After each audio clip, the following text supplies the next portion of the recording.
هبني عطاك يا الله، أنت الكريم منك العطاء يا الله، أنت العظيم يا الله، فيك الرجاء يا الله، أنت الحليم.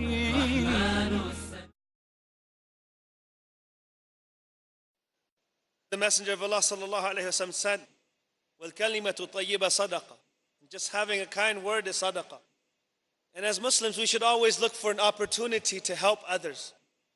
Because the Messenger of Allah sallallahu alayhi wa sallam, he said, مَنْ نَفَّسَ أَنْ مُؤْمِنٍ كُرْبَةً. Whoever helps alleviate a calamity, min kurab dunya, of the calamities and problems that another person, a believer, may have of this dunya, نَفَّسَ اللَّهُ عَنْهُ كُرْبَةً مِنْ كُرَبِ يَوْمِ الْقِيَامَةِ. Allah subhanahu wa ta'ala will alleviate for him amongst the problems of the day of judgment. وَمَنْ يَسَّرَ عَلَى مُعْسِرٍ. Whoever is lenient towards one who is in hardship, in paying debts and so forth, يَسَّرَ اللَّهُ عَلَيْهِ فِي الدُّنْيَا وَالْآخِرَةِ. Then Allah subhanahu wa ta'ala will be lenient and easy towards him also. And so our deen calls us to be kind and not to cause mischief, not to cause problems. And that's why when you cross the Sirat, when you cross the bridge over Jahannam, it is those who are honest, it is those who enjoin relations, they're the ones who will cross it. Because when you cross it, there will be two things that will come that will help to balance. You know, when you're crossing something and it's very thin, very difficult to cross, you need to keep your balance. And what are those two things that will help you keep your balance? The Messenger of Allah sallallahu alayhi wa sallam, he said, Al-amanatu wal-rahim. Trustworthiness and enjoining of relations. So those things will come and help you balance and help you cross. And this is a part of al-islah, a part of doing good instead of causing problems. And the Messenger of Allah sallallahu alayhi wa sallam taught us, in fact, that he was himself, even before revelation, he was kind to his guests. He was the most kind of hosts. Always helped those who are in need, as was described to us by Khadija radiallahu anha. When he came in from the cave after receiving revelation. And just the most simple of things, part of Iman. Part of Iman is picking up trash, picking up things from the street that might harm people, just cleaning and making sure that the area that you are walking, when you see some trash or something that people may slip, part of our deen, Iman, is to clean that and to pick it up so that others don't trip and fall. And so if that is part of our Iman, then what is it upon those who throw trash all over the place, who don't care, and who litter all over the place? And so our deen, from top to bottom, orders us not to cause mischief on earth. And in fact, Allah subhanahu wa ta'ala orders us to enjoin that which is good and forbid that which is evil, and to always rectify things when you see any type of wrong. And so all of us, we have to make that change within ourselves right now to be the best that we can be. And if you cannot benefit, then at least do not cause any harm. If you cannot benefit, then at least do not cause harm. Because there are some people, they don't benefit others, and they harm not only themselves, but they harm the reputation of Islam and the Muslims. Because it only takes less than 1% of the Muslims. It takes less than 1% of the Muslims to harm the reputation of the other 99%. And so you're responsible for that in front of Allah subhanahu wa ta'ala also. So remind yourselves, and when you see people doing harm that might ruin the reputation of Islam and the Muslims, then try to always enjoin good and forbid evil. And make that as part of your character. As the Messenger of Allah sallallahu alayhi wa sallam said, Al-Muslim, man salim al-Muslimuna min lisanihi wa yadi. A Muslim is he who others are safe or feel secure from his tongue and from his hands.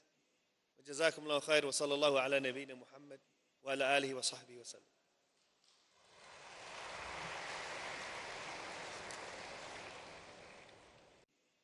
Assalamu alaikum rahmatullahi wa barakatuh.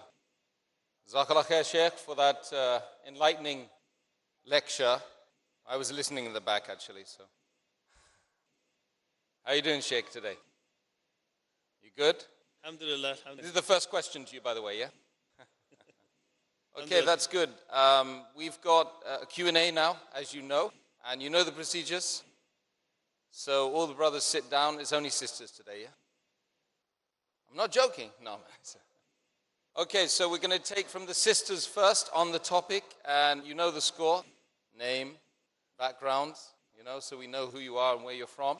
And on the topic of causing mischief in the world or in the earth or in the dunya. So we can start with the sisters. Do we have sisters? And don't forget that not yet Muslims, they take preference over those who've already stated their shahada. So go ahead, sisters. Assalamu alaikum. Wa alaikum salam wa rahmatullahi. My name is Nisha. I'm a HR professional. I'm a non-Muslim. This is a question that I really wanted to ask Dr. Muhammad Salah on the topic of the mother and the ideal family. I have quite an understanding about Islam. The thing is that my sister, who had converted to Islam for a few years back, I come across this complexity with my mother, who comes from a conservative background. She would always say that Islam is, and Muslims, the ultimate goal is to convert people into Islam. Unfortunately, that is because the background that she has come from and the people that she has seen based on their action. And I keep telling her Islam is a beautiful religion, and because of some people's action, it portrays to us that.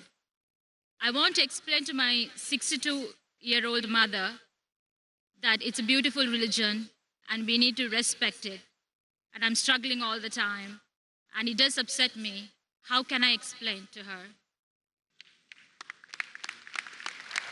Jazakumullah, sister. Well, you mentioned that your sister is a Muslim, but you are not a Muslim. Is that correct? That is correct. Well, if you yourself understand that Islam is such a beautiful religion, and the teachings of Islam are very, very beautiful, then I think the best thing that a person can do to show anyone that this religion is a beautiful religion and teaches such great beauty is to accept that religion and apply that religion, to accept Islam and apply that religion, apply those teachings so that people recognize and realize, that this is the true teachings of Islam. You also mentioned that maybe your mother feels like, Islam is always telling people to convert other people. Well, the thing is, first of all, in Islam, there's no compulsion in Islam. You can't really force a people to accept anything that they are not really convinced about. And so that's why some people, they say that Islam spread by the sword. And surely if Islam did spread by the sword, then you would see that people would be, leaving Islam after the oppression or after the beginning phase. But as you know, that is not the case. And also, as the reputation, of course, of Islam and the Muslims, as you know nowadays, with the media and so forth, and sometimes with some of the actions of some Muslims, it is unfair for anyone to judge Islam on the basis of the actions of just a few. Just like it's also unfair to say that Christianity advocates molestation of children just because a couple of priests have molested some children. And so I think the best thing that a person can do, especially in your case, is to apply Islam and to be the best Muslim that you can be and be better than you were before. So really, I mean, in your case, as Muslims, we want the best for everyone. And you might think, why are we calling others? Because if you feel that this is something that is wonderful, that something is so wonderful, you want to share it with others. You want others to have that also. So, the best thing that I can say to you is, really, I invite you to Islam. And then to also show, as a Muslim, how great the teachings of Islam and the Muslim are. Wallahu ta'ala. Jazakallah khair. Sheikh.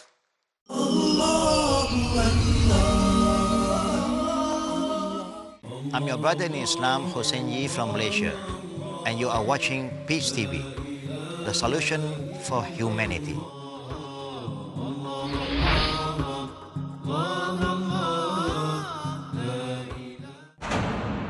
The words of wisdom from the Prophet sallallahu alaihi wasallam. Ihmadillah. Praise Allah first. Achieve true wisdom through the Quran. How is the character of the Prophet Muhammad sallallahu alaihi wasallam? How he prayed at night. Allah loves the one who praises the praiseworthy Muhammad, peace be upon him.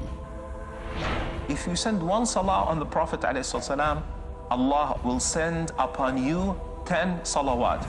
Giving up the mercy of Allah is the act of shaitan.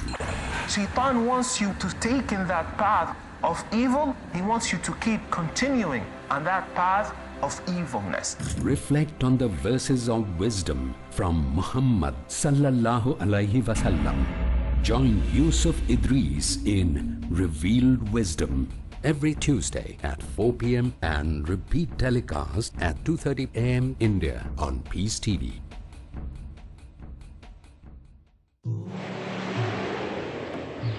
A friendly message by Dr. Zakir. Old Age Home. Al-Quran, Surah Al-Isra, chapter number 17, verses number 23 and 24 says, Your Lord has decreed that you worship none but Him, and that you be kind to parents. Whether one or both of them attain old age in your life, say not a word of contempt. Do not say oof to them, nor repel them, but address them in terms of honor. And out of kindness, lower to them the wing of humility and say, My Lord, bestow on them your mercy, even as they cherished me in childhood. There is no place for old age home in Islam. Peace TV, the solution for humanity.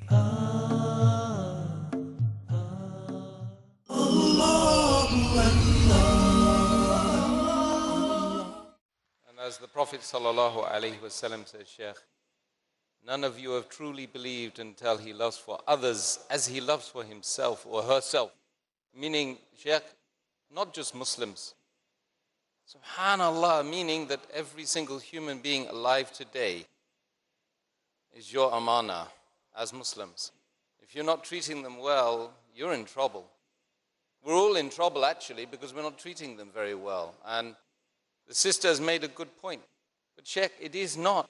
Surely Islam or relationships between the human beings are not a measure of goodness. It's about our relationship with Allah, the one that created us. Isn't it? Yes, definitely. And in Islam, it's our relationship with Allah, with God, and also the relationship with the other people. That's part of Ihsan, two parts. It's our relationship with Allah subhanahu wa ta'ala first and foremost, and also our relationship with creation of Allah subhanahu wa ta'ala. Jazakallah khair, Sheikh.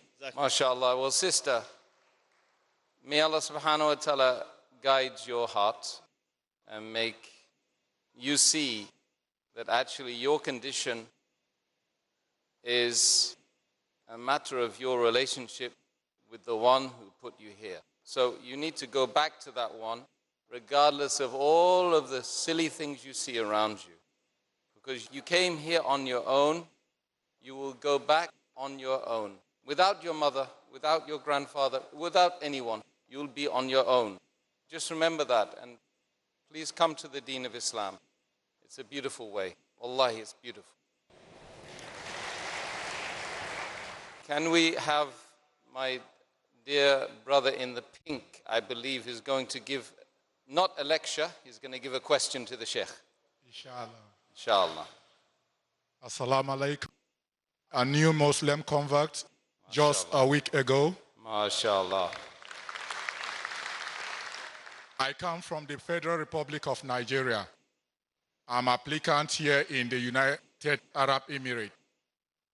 My guest speaker, I was born in an Islamic community in the Republic of Cameroon some 45 years backwards. And I found myself last week that all my life as a Christian, I've been in touch as well with the Islamic lifestyle with the people I meet. And when I came here, I met a good friend who helped me to convert me to Muslim last week. Inshallah, I've found that Islam, like back home in my country, the violence that we've been experiencing over the days since I was converted to Islam, I find out that this religion has been a peaceful religion, and the people are so unique and pure in their way of worshiping and believing in Allah. Now, I've come to a question to myself. How can I be equipped with the way I've heard our guest speaker spoke about peace, and Islam is all about peace?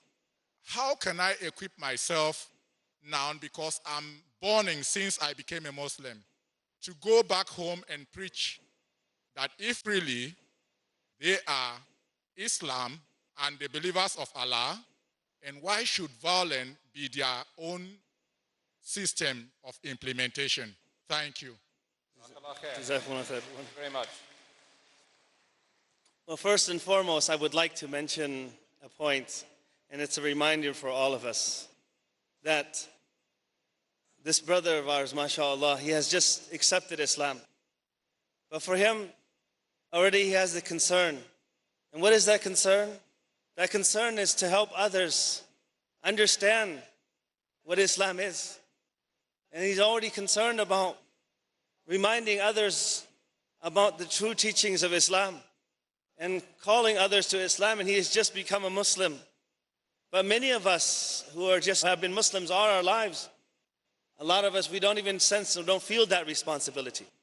And so I would just like to mention that point, and may Allah subhanahu wa ta'ala increase you and all of us in feeling those responsibilities and taking care of those responsibilities of reminding others also and helping others.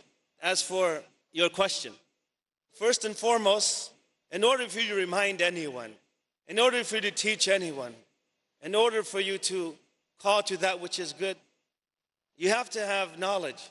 It has to be based upon knowledge.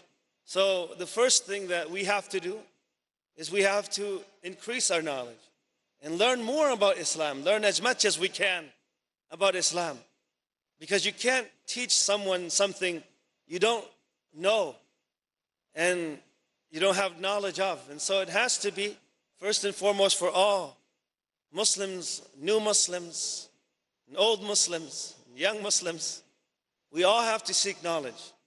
Secondly, when you're a Muslim, when you're a new Muslim, show others, be better than what you were before.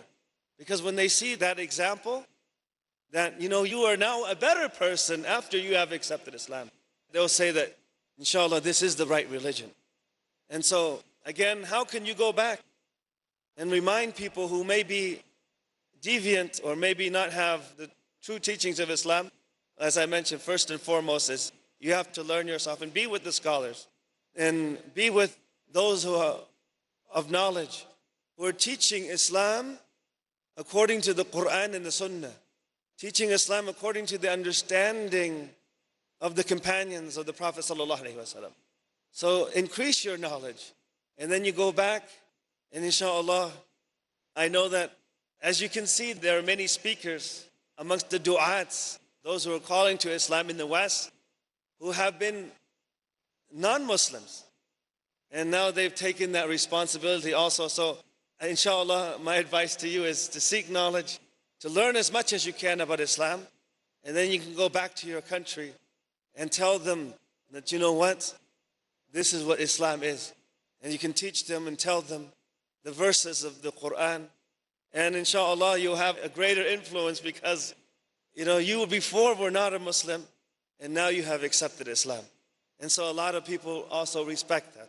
And there are a lot of people, they say, MashaAllah, if he has that type of zeal and he's a new Muslim, and he's also calling people to the true teachings of Islam, then what am I doing? They'll also be motivated. So seek knowledge, be with the scholars, and inshallah, show it in your action also. Jazakumullah khair. Thank you. Sheikh. And kindly, if you don't mind me adding, that there's a website that Kenneth may be interested in. If you go to Mission Dawah, D-A-W-A-H, missiondawah.com, you can learn online, step by step, how to speak to somebody about Islam. And more importantly, you must learn Arabic, Kenneth. Please sign up Al-Manar or the Jumeirah Teaching Institute. I think these organizations, all of them are teaching Arabic. Inshallah, let's take a question from the sisters, please. Can we make preference for our not yet Muslims? Like Hussein Yi, he taught me that. Allahu Akbar, alhamdulillah. Okay, sisters. Assalamu alaikum. Alaikum assalam wa rahmatullahi wa barakatuh. My question is regarding enjoining ties. My brother stopped talking to me when I was about 13 years, and he's just 1 year older to me. And so many years has passed now, but initially I did not try to join the ties. But always I want to join the ties, and I'm living so far away from him now. So how do I approach, since it's been so many years? And also I feel shy. And I try, whenever I go back home, I try to say something. Okay, inshallah. Of course, as I mentioned, part of our deen is enjoining ties, enjoining relations, especially with people who are very, very close to us, like our parents and our brothers and sisters. In your case, even if he's far away, you can still enjoy ties. And when you go, of course, try to do your very best. No matter how he treats you, you yourself give him his right and enjoying relations, enjoying those ties. What's something that you can do? The Messenger of Allah sallallahu alaihi wasallam said, "Tahadu, tahabbu." Give gifts, and you'll love each other. So one of the things that you can do is whenever you go back to your country, buy him a gift and give it to him. Because when you give gifts, it brings and it bonds the hearts together. So give gifts. Also, if he's far away and you're not going to go, give him a call and just, send him a gift, even through the post. And that's one of the best ways also, to enjoy relations, enjoying ties. And the Messenger of Allah sallallahu alaihi wasallam also said, when two people are at odds with each other, then the best of the two is the one who starts the salams. So you want to be the best Muslim that you can be. So if you want to be the best Muslim that you can be, then inshallah you start the salams, or you start to enjoy the relations. And so the Messenger of Allah sallallahu alaihi wasallam, he described what enjoying relations. When a companion asked, he said, "I'm always kind to my uncle, but he always treats me very badly." And so the Messenger of Allah sallallahu alaihi wasallam, he said, enjoining ties isn't just reciprocating good when somebody does something good for you and you do good back to them. But enjoining relations when someone is staying away from you or treating you badly or not giving you your rights, but you yourself are continuing to try to enjoy those ties. And so as I mentioned, always speak good words and try to buy him presents and buy him gifts, inshallah. And of course, keep in communication, call them, call your brother. or call those who you might be at odds with. Wallahu ta'ala. Sheikh Abdul Bary Yahya, Jazakallah khair for your wonderful input today. Well, Jazakallah khair wa assalamu alaikum wa rahmatullahi wa barakatuh. He created the universe, to him belong the heavens and the earth. The ever-living, he is the first. He's the owner of mercy. He sent his messenger